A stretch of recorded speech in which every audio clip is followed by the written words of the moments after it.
President Xi Jinping এর সঙ্গে আমার বৈঠক হবে। চীনের বড় বড় ব্যবসায়িক প্রতিষ্ঠানের সিইওদের সঙ্গেও বৈঠক করব।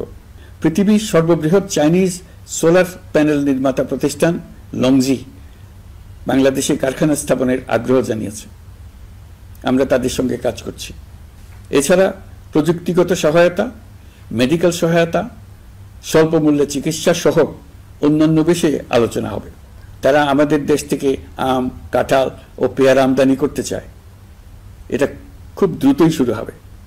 এই সফরের মধ্য দিয়ে আমাদের দু দেশের সম্পর্ক ঘনিষ্ঠতর হবে। আমি বরাবরই বলে এসেছি, আমরা মহা সৌভাগ্যবান এক জাতি।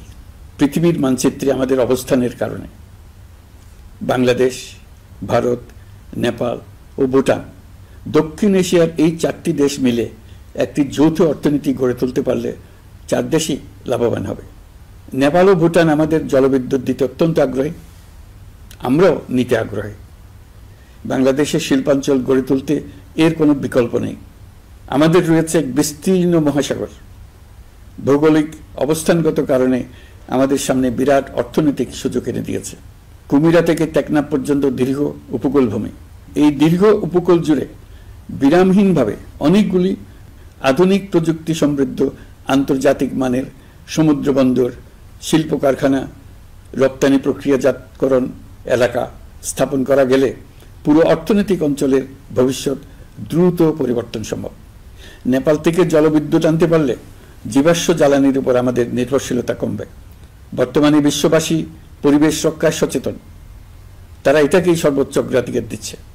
জীবাশ্ম জ্বালানির উপর নির্ভরশীলতা কমিয়ে পরিবেশ বান্ধব বিকল্প পাওয়া গেলে বিদেশি বিনিয়োগকারীদের আরও বেশি মনোযোগ আকর্ষণ করা যাবে।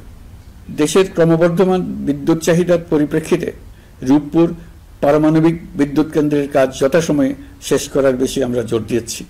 রোসাটমের মহাপরিচালক আমাকে বলেছেন, শিগগিরই বিদ্যুৎ কেন্দ্রটি পরীক্ষামূলকভাবে চালু করা হবে। আমাদের পণ্য পৃথিবীর পণ্য। এই পণ্য নেপালে যাবে, ভুটানে যাবে, ভারতের 7 সিস্টার্সে যাবে। প্রতিবেশীদের পণ্য আমাদের এখানে আসবে, সারা পৃথিবীর কাছে পৌঁছে যাবে। এইভাবেই এটি একটি লাভজনক অর্থনৈতিক অঞ্চল হিসেবে দাঁড়িয়ে যাবে। আর এই অঞ্চলের গুরুত্বপূর্ণ ভূমিকায় থাকবে বাংলাদেশ। ইতিমধ্যে DP World, Singapore PSA, AP Moller Maersk কয়েক বিলিয়ন ডলারের বিনিয়োগের প্রস্তাব করেছে। অন্তর্বর্তী সরকার দায়িত্ব গ্রহণের পর থেকেই স্বতঃস্ফূর্তভাবে পৃথিবীর সকল সরকার আমাদের প্রতি বন্ধুত্বের হাত বাড়িয়ে দিয়েছে। এটা শুরু হয়েছিল গত সেপ্টেম্বরে জাতিসংঘের বার্ষিক বৈঠকে। আপনাদের মনে আছে বিশ্বের সরকার প্রধানরা কিভাবে আমাদের সঙ্গে আগ্রহ নিয়ে দেখা করতে এগিয়ে এসছে। তারপর থেকে যে কোনো সম্মেলনে গিয়েছি, দেখেছি আন্তর্জাতিক নেতৃবৃন্দের আগ্রহ কিভাবে ক্রমেই বেড়ে চলেছে। জানুয়ারি মাসে সুইজারল্যান্ডের ডাভোসে গিয়েছিলাম। এই সম্মেলনে 47টি পৃথক ইভেন্টে আমার অংশগ্রহণ করতে হয়েছে। বিভিন্ন দেশের সরকার প্রধান, মন্ত্রী, বিশ্ব বাণিজ্যের নায়করা, জাতিসংঘের মহাসচিব, জাতিসংঘের বিভিন্ন সংস্থার প্রধানদের সঙ্গে বৈঠক করেছে। তারা আমাদের পাশে থাকার জন্য আন্তরিক আগ্রহ প্রকাশ করেছেন। সম্প্রতি আমি সংযুক্ত আরব আমিরাতে গিয়েছিলাম। তারা বিগত সরকারের সময় আমাদের ভিসা বন্ধ করে দিয়েছিল। আমরা সেই দেশের ভিসার দরজা খোলার চেষ্টা চালিয়ে যাচ্ছি। তারা আশ্বাস দিয়েছেন তাদের দিক থেকে সকল আনুষ্ঠানিকতা সম্পন্ন করে ভিসার দরজা উন্মুক্ত করবেন। আমি আশা করছি সেটা দ্রুতই উন্মুক্ত হবে। আমি সংযুক্ত আরব আমিরাতকে আমাদের দেশে শিল্প কারখানা গড়ে তোলার জন্য একটি শিল্পাঞ্চল করার প্রস্তাব দিয়েছি।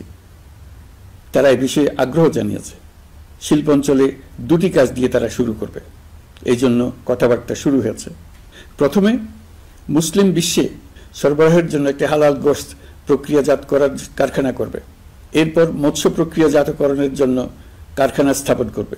তারা আমাদের নতুন সামুদ্রিক বন্দর পরিচালনা করার জন্যও আগ্রহ জানিয়েছে। প্রিয় দেশবাসী, বিশ্ব মানচিত্রে বাংলাদেশকে অনন্য উচ্চতায় নিয়ে যাওয়া আমাদের অন্যতম লক্ষ্য। এই লক্ষ্যে আমরা আসিয়ানের সদস্য হিসেবে যোগদান করার বিষয়ে আগ্রহের কথা জানিয়েছি। এই বছরের শুরু থেকেই মালয়েশিয়া আসিয়ানের চেয়ারম্যানের দায়িত্ব গ্রহণ করেছে। মালয়েশিয়ার মাননীয় প্রধানমন্ত্রী আনোয়ার ইব্রাহিমের সঙ্গে এই বিষয়ে কথা হয়েছে। তিনি আমাদের আবেদনের প্রতি সমর্থন জানিয়েছেন আমাকে মালয়েশিয়া সফরের আমন্ত্রণ জানিয়েছেন। আমি এই আমন্ত্রণ গ্রহণ করেছি। মালয়েশিয়া রোহিঙ্গা সমস্যা সমাধানের জন্য জাতিসংঘের সম্মেলন আয়োজনের দায়িত্ব নিয়েছে।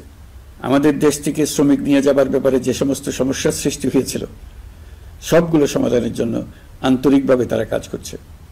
আগামীকাল 4 দিনের সফরে আমি চীন যাচ্ছি।